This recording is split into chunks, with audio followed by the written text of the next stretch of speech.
Hi, welcome to another Ad Age Gen Z Roundtable. I'm Lindsay Rittenhouse, Senior Reporter. I will be moderating this discussion centered on the future of work. The future of the workplace continues to be a hot topic in the ad industry as debates over return to office mandates continue. The rise in AI creates new anxieties around job safety, and ad agencies in particular undergo mass restructurings that are upending employee teams. The oldest members of Gen Z entered the workplace during the pandemic, when mental health for many was at its worst, and when workplace disruption was at its peak. As such, this cohort has many opinions and ideas for how the future of work should look and how employers should think about taking care of their employees. This conversation is led by audience questions. Thank you for those who submitted some already. If you have questions, you can put them in the comments. Here to discuss are Celine Chai, co-founder and CEO of 98, Sierra Marella, a student at the University of Pennsylvania and a member of BCG's The Z Suite, Rose Basile Massa, editor-in-chief at Gen Z panel company Vital, and Branda Statman, media agency advertising and Imogen Insights consultant. Thank you all for joining. All right. Our first question comes from Zoya in Pakistan. Would you be open to reverse mentoring a senior leader or executive? And what do you think you can train them on? I would love for all of you to weigh in on this question as you all have such unique skills. Let's start with Celine. Thanks for having me. Yes, 100%. I think this would be such a valuable experience. I run a team of Gen Zs at 98. Our niche is Gen Z and helping brands better understand and market to Gen Zs. So oftentimes we work with people who are not part of Gen Z. And I think a lot of the conversations and communications could become smoother, and just strategies align more easily when, you know, different generations have a better understanding of our generation. And so I think it's a really valuable experience. I think there's a lot to learn, and I think learning is always a two-way streak. So great shout. Amazing. Sierra, can you weigh in? Yeah, of course. And thank you for having me as well. I think that an experience like this would be incredibly valuable, and I would be very open to it. A lot of the work that I currently do with brands involves a lot of people that are in Gen Z, like myself, and people that are in other generations. And I think that having the ability to kind of have like a mentorship that's flipped would be incredibly valuable. And I think one of the key things that I would definitely focus on in this kind of like reverse mentorship would be kind of incorporating like self-care and mental care as a core component and piece of kind of the daily work structure and flow that we go through. Because I think having this kind of fitted into a structure that you're going through every day with the work that you're doing is very important. And I think a lot of people in Gen Z are kind of coming to see this as something that's really essential to just their general like upkeep. So I would definitely focus a lot on that. Yeah. Rose, can you add your thoughts? Absolutely. Thanks for having us. Happy to be here. This kind of reverse mentorship is definitely something that I would be open to.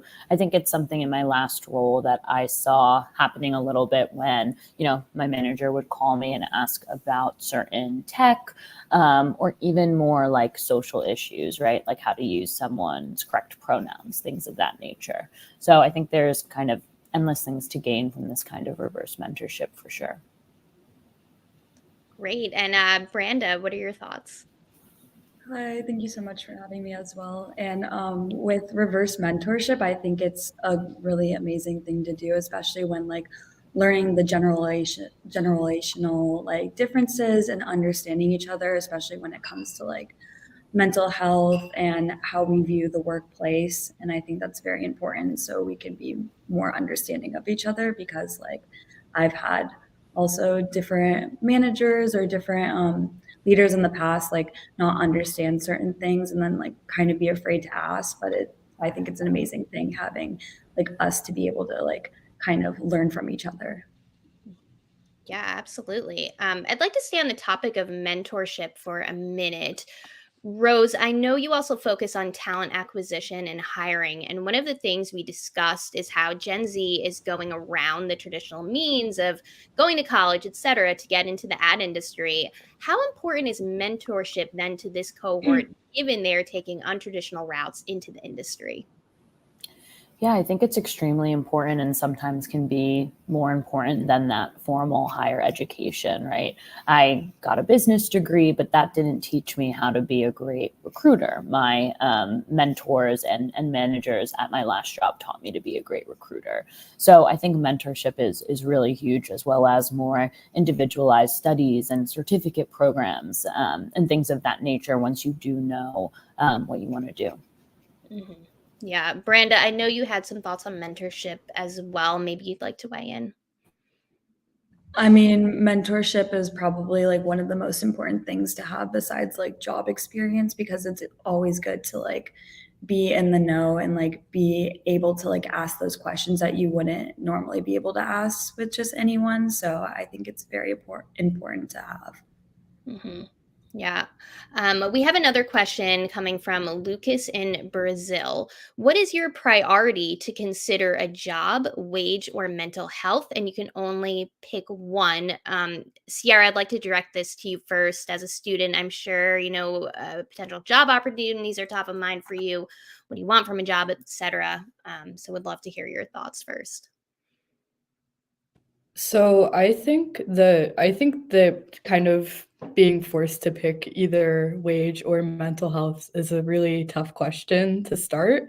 I think, of course, I mean, we want to place our mental health at the forefront of these decisions, because at the end of the day, you know, you could have that really high starting salary and your mental health could be debilitating and kind of just getting worse and worse. And what really is going to make you the most productive and happiest and fulfilled in any position really is like, do you enjoy being there? Is your mental health good?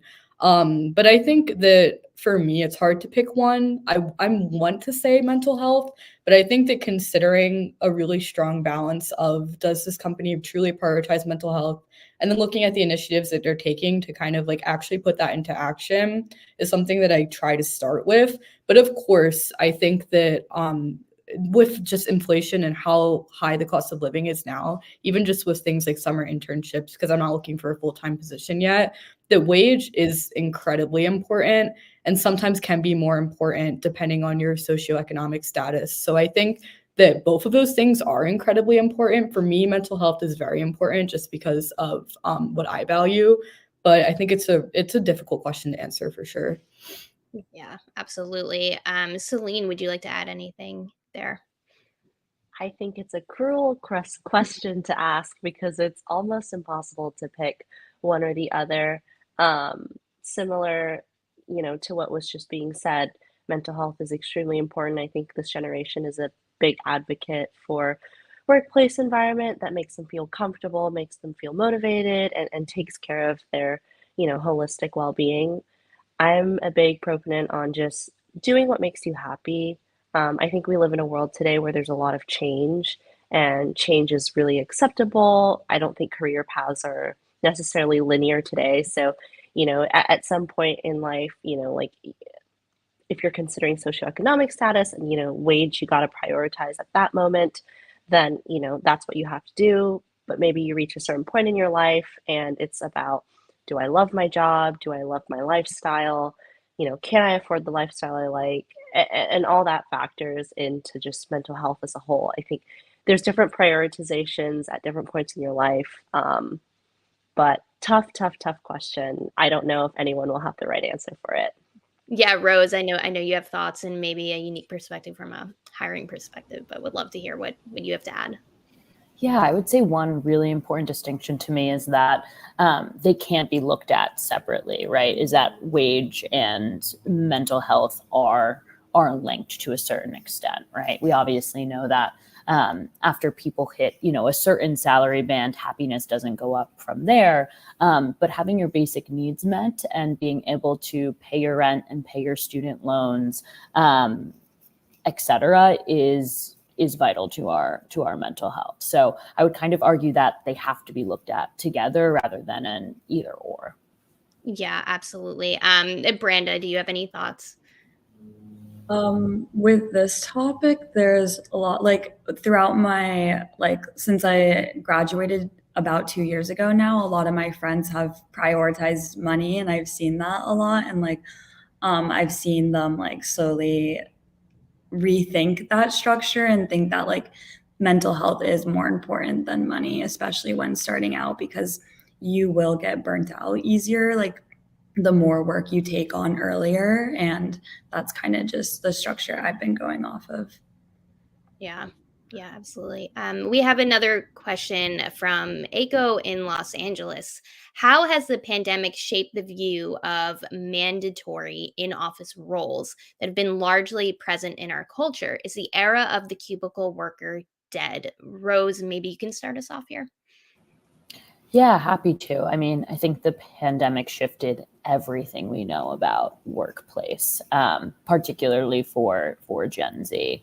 I've never worked in an office job, and I'm 3+ years into my career. So I don't think that things will ever go fully back to the way they were, especially because we know that we are as productive at home, we are as effective at home, we can collaborate via Zoom. So I don't think things will ever fully go back to the way they were, even as more corporate companies, or even as we see more corporate companies kind of push for that in-office work. Yeah. Sierra, I know you work to help create resources for Gen Z to navigate the changing workspace. Can you weigh in? Yeah, of course. So I think that just from what I've observed, I think that there are two really strong sides to this. And I agree with what was just said about how I really don't think that it's ever going to go back to how it was pre-COVID, just with a lot of people now kind of having the opportunity to voice like the fact that they do really prefer, having the opportunity or choice to be able to work from home. And I think that we're kind of getting to a point where, at least I've observed in Gen Z, that there are a lot of people who do prefer that at-home work environment because it gives them a lot more autonomy over, what they can do and their ability to maybe travel or do other things alongside their work. But I think there also is a really increasing group of people in Gen Z who are kind of trying or starting to prefer, going back in person, just because I think that there are a lot of mental health benefits to being around people in a workspace that is like a very inclusive environment that is not the traditional cubicle-esque work kind of office space structure as it was a lot in the past previous to COVID. So I think that there definitely is that split of preferences, which I think is something that companies can really work to kind of combat, because I think having that option of working from home or working in person when it is possible is really important, and ensuring that the people that are at home and the people who are coming in person are getting these equal kind of benefits and opportunities, I think is really good. Yeah, absolutely. Celine, I know you're an advocate of remote work. What are your thoughts? Yeah, I think the key term here is flexibility. I think that's what, we're striving for as a generation, the option to choose. Like Sierra and Rose just mentioned, maybe they've never worked in an office. I've only ever interned in an office for a few months, and I got a little taste of it.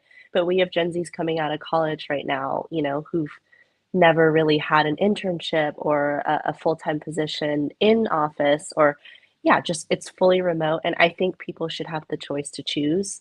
Obviously, in person works better for others, at home works better for others. Hybrid is obviously a big discussion.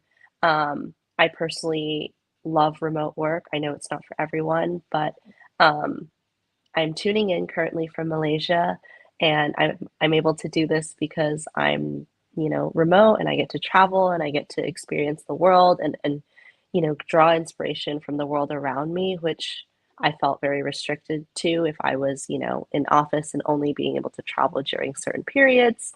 But again, I think at the end of the day, it's about flexibility. As a generation, that's just really what we're looking for. We want to be heard, we want to be considered, and we want options, because productivity looks different for everyone. Yeah, absolutely. That's amazing. Branda, do you have any thoughts? Yeah, so my first job out of college last year, I was working at an agency, and that was fully remote at the time. But when I initially had like interviews and like all of that process, they told me that it would be in person. So, which I was excited to be a little bit more in person, being in a COVID world throughout the last 2 years of college. But when I moved to LA and I became more of a remote worker, and they didn't initially like encourage us to go to the office. When I found out that we could just go to the office if we wanted to, I started just going once a week, and I made a few friends at the office, which was nice. And we would just encourage each other to go once a week. And then looking at my next position, I decided to do something more hybrid, and I've been working hybrid at my current company, and that's been a little bit more exciting, like going in the office and seeing people face to face and having that interaction, because I did notice my mental health a little bit deteriorating last year when I was constantly just in my room and I wasn't really thinking that I could like be in a more office place and like be around more people when I worked. Mm-hmm. Yeah, definitely. We received a multi-part question from Jessica in Harrisburg that essentially asks you all to weigh in on the contributions you value most from the professional ancestors of advertising, so like the founding fathers of advertising, and which contributions you dislike the most. So the pros and cons of what they brought to advertising. Maybe, Branda, would you like to kick this one off? I'm not really sure about the founding fathers. I'm going to be honest here, but I am fortunate enough to be like have been in the advertising industry for the last 2 years, and I've seen a lot of growth with different campaigns and different various forms of marketing, and it's been amazing to kind of see the change, especially like in the short term and over COVID, like how the advertising industry has evolved. Yeah, absolutely. Rose, do you have any thoughts? Yeah, I think the biggest evolution for me has been like the incorporation of basically equity and inclusion in advertising nowadays, and how I think a lot of Gen Z really gravitates towards brands that really care. So I think that's kind of the biggest piece for me, the biggest evolution that I've seen. Great. Miss Celine, what about you? Do you have thoughts here? Yeah, I mean, I work mainly in digital and social, so I feel like I can speak a little bit more there. I think with the introduction of social media, pace of advertising is a lot faster. And that's, before we're planning out radio spots or broadcast TV spots for months and months and months ahead. Whereas social is quick, we're relying on trending sounds, trending audios, trending, video cuts. And I think that's really challenged a lot of strategists and creators in general. Just how do we keep up with the audience we're speaking to? I work, with brands who are targeting Gen Z. How do we be relatable, but, still sell a product or, recommend a product without the traditional cookie cutter. I'm a mom with 2 kids and lavender scented laundry detergent. So it's definitely interesting in the way creativity is much faster and more robust, and how people have to adapt to it. Mm-hmm. Yeah, Sierra, do you have any thoughts you want to add? Yeah, sure. So I think just from what I've observed growing up, kind of in the digital age, I think that a lot of ads in the past were almost a bit predictable in one way or another. And I think with the emergence of a lot of new different types of technology, media forms, editing capabilities, that creativity and like our ability to implement creativity into advertising and campaigns is really being pushed to the fullest. And I think that that's really exciting because it kind of just gives room to a lot of different like things that people can implement into their campaigns and strategies, and using technology in that. And I think it can be really exciting to kind of like merge those things together. Mm-hmm. Alex in Chicago asks, what would you love to learn from other generations? Rose, maybe you want to kick this one off? That's a great question. I think I was just in a role where like multitasking and prioritization of multiple projects at any given time was really, really of high importance. And I think that's something that I saw older generations in the workplace do really well. So that's something I continue to want to kind of lean on them and learn from them. Branda, do you have thoughts on this one? The most important thing I would say would be to learn like how they viewed communication, especially going through the workplace, like in their early 20s or like through their early career life, like how they viewed communication and then how they spoke to other people or how they understand how to communicate with other people in different ways. Because like today it gets a little hard with there's sometimes a little bit of noise and we're not always like on par with each other's communication styles. So that's definitely been something I would be interested in hearing. Yeah, Celine, do you have thoughts on this one?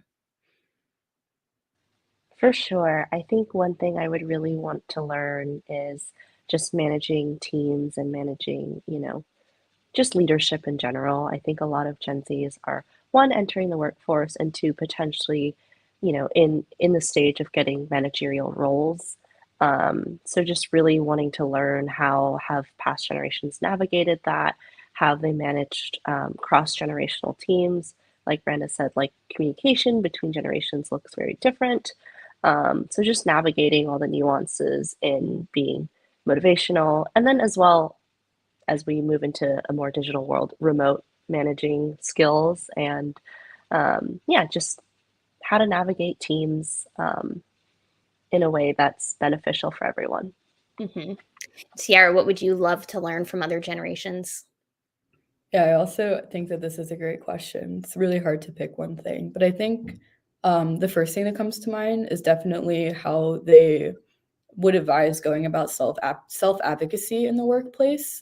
Because I think now we're becoming a lot more vocal with our demands, and sometimes that works, but sometimes there are definitely companies that are more traditional and kind of backfire against that. So I think kind of learning how they went about it in the past when it wasn't as acceptable to do and still were successful would definitely be something I'd be interested in hearing about. Yeah. We got a few questions on the benefits of working in the office. I would love to hear maybe, Rose, you can start off by sharing your thoughts on what are the positives of working in the office.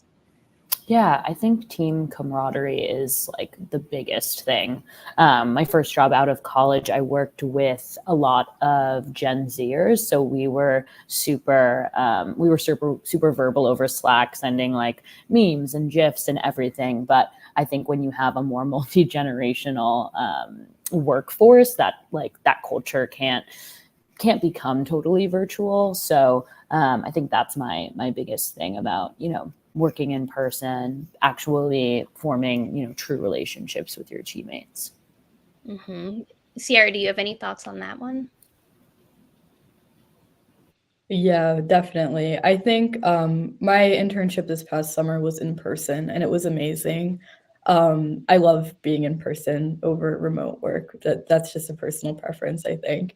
But I really feel that just by being in person and kind of, having conversations during breaks and maybe talking about some random assignment that you had to complete that day, you can really learn a lot from each other and kind of get feedback in ways that you might not have necessarily even thought that you would have. And I think just by being in person and interacting with people, whether it be planned or completely spontaneous, there's just so much that you can learn that you might end up being able to implement into your work that does a lot. And you might not have even thought that that would have happened, which I think is really great. Yeah, this next question came in anonymously. How should we as companies retain talent? Celine, do you want to weigh in on that one first? Yeah, I think that is a golden question of today. Um, I think there are many ways to do it. One of them I would say is really allowing new talent to have a mentor figure in a company. I think it's important to have someone to, turn to, learn from, and just like, I don't know, understand the ropes and culture of a workplace with a person. Um, I think like building a relationship where some new talent feels comfortable sharing or really describing struggles at work or highlights at work, even can really make someone feel heard and seen. This could go about just like 30-minute check ins, grabbing a cup of coffee, whatever it looks like for whatever team. I think, building a relationship with someone and obviously a team as well is really helpful. But yeah, just having that shoulder to lie on in case, things are going great, things are going bad. Yeah. Yeah. Branda, what are your thoughts? My thoughts are just to show appreciation in different ways and to also, like as Celine said, have those check-ins, but also like have goals, like make sure you like your mentor and like you as a mentee like have goals, and then also like with your manager like have those goals and speak freely on it and like see what their goals are and like being able to exchange that, as well as like having a game plan for what your growth is in that company, or if there's an opportunity for a potential raise in the future or anything of that. Yeah. Rose, do you have anything to add? Yeah, absolutely. I think what comes to mind for me is flexibility, like Celine mentioned earlier in our call, trust and growth as well. So that flexibility to kind of meet employees where they're at and where they are most productive, trust in the employee, trust in their individual contributions, I think is huge and something I really valued at my last company. And then pretty, constant, I would say, growth, right? I think gone are the days where, especially Gen Zers want to stay in a position for, 3 to 5 years before, making it to that next step. I think those kind of smaller, more incremental career growth steps are really important. Yeah. Sierra, do you want to weigh in on this one? Yeah, I think that there are two really important things that come to mind for me. So I'd say the first one would be feedback. I think that what Gen Z really loves is being told when what we're doing works and is great, but also being told when the work that we're doing has room for improvement, and then being given, actionable steps and things that we can implement to actually make those changes. I think that that is really essential because I think we've all had experiences where we were kind of just left in the dark and maybe told at the end, this is not what you should have been doing. So I think having a built-in structure where feedback is kind of like prioritized and not something that this looks down upon is really important. And I also think vulnerability is really essential as well, because I understand that maintaining a certain level of professionalism with external clients or companies can be really important. But I think for your internal team, kind of getting to know each other on a more personal level and just being really transparent about struggles and problems that are coming up instead of pretending like everything is going perfectly really can make, I think, Gen Z like emphasize a lot more with leadership and just the team as a whole. Yeah, absolutely. Another anonymous reader asks, what do you think the future of business looks like when it comes to diversity in the workplace? Rose, can you kick us off?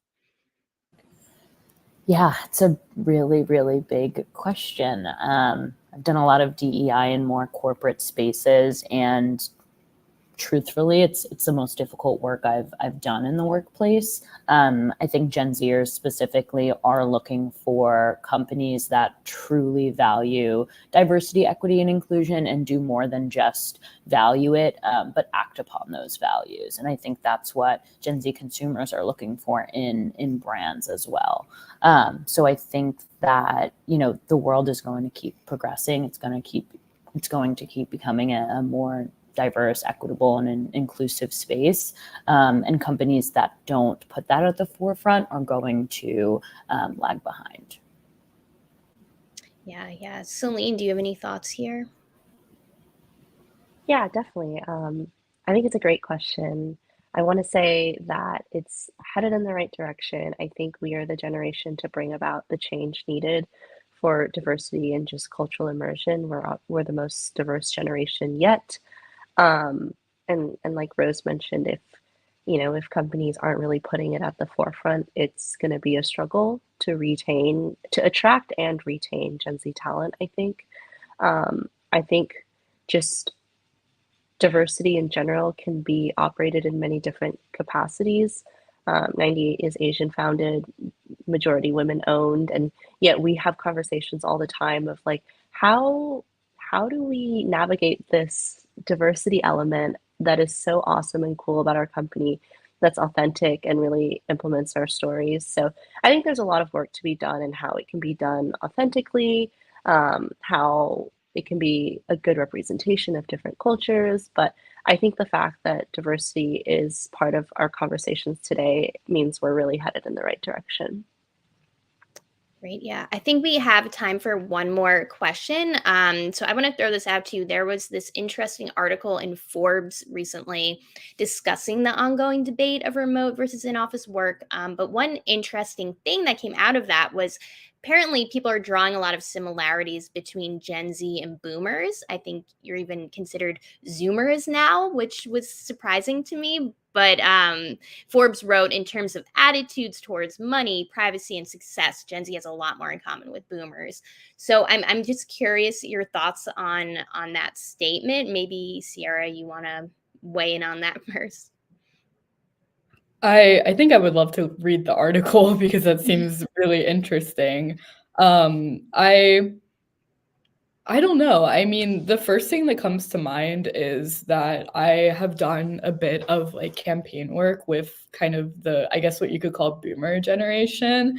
And I think just from what I've observed, and the group of people that I've interacted with, they're kind of at a point now where they are just very transparent with like what they want. And I've had a lot of people that I've interacted with tell me like, when we were growing up, we kind of just like kept to ourselves, but now it's like, we're just going to say whatever we want kind of thing. And I can draw comparisons between that and Gen Z because I feel like we're kind of the same way in a sense that if something comes to our mind, we're going to speak on it.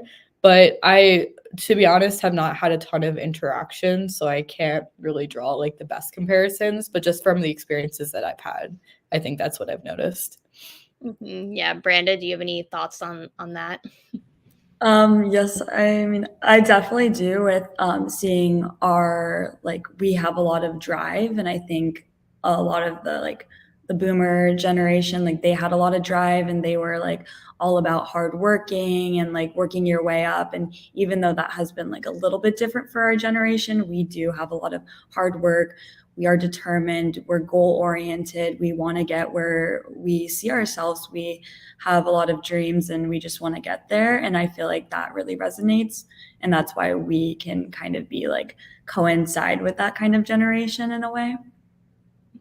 Rose, any thoughts to add? Yeah, I think I do see some comparisons, mostly in that, my parents are boomers, I'm in Gen Z. And although my parents have some different philosophies around work, there is a lot of overlap. There is that hardworking nature. There is that kind of work hard, play hard piece.